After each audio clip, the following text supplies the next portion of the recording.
Hey, good morning. After Election Day, I've got to put this room back together, so I'll be working on that before our 11 a.m. Bible study today, and no problem at all. Looking forward to it.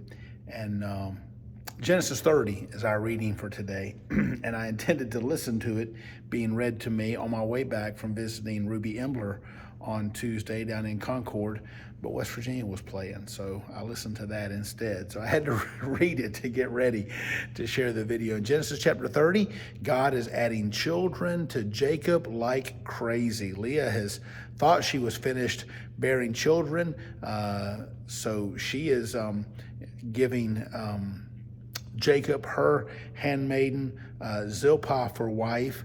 Rachel can't bear children, so she gives Jacob her handmaid Bilhah for wife, and all three of these ladies are having children at what seems to be a pretty staggering clip, and only one daughter is mentioned, so lots and lots of sons for Jacob. But my favorite verse in Genesis chapter 30 comes in verse 1, where Rachel goes to her husband and says, "Give me children, or else I die."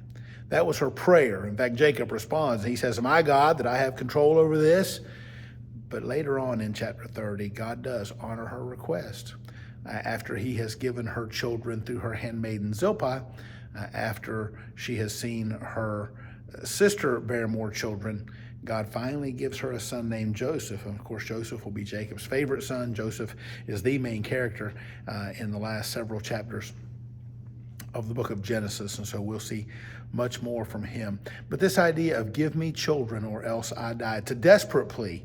It is the first woman in Scripture who is desperate to have a child. We'll see Hannah in 1 Samuel making a similar plea, but Rachel is the first desperate. Even though Sarah was barren and God promised her a child, she didn't have this desperate prayer that Rachel had.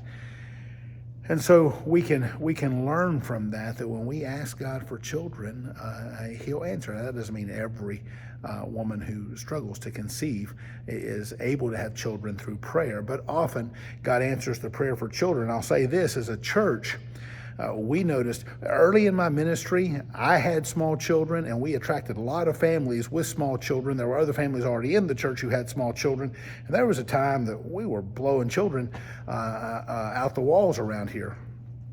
But then things changed, and we got down to where there were just a few children.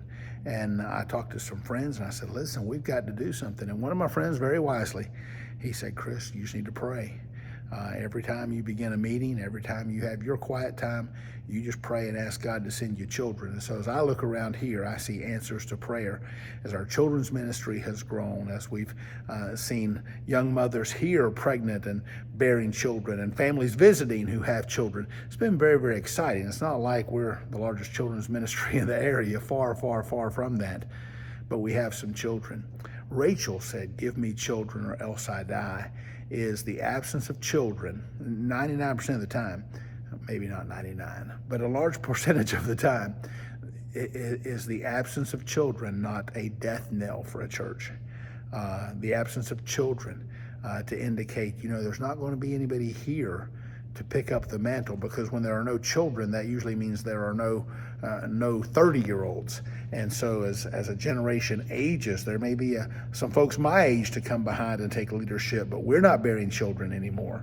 And so if our children are not here bringing children into the church, things can get very, very challenging. And there are hundreds or thousands of churches around the country that the absence of children is a very, very scary thought.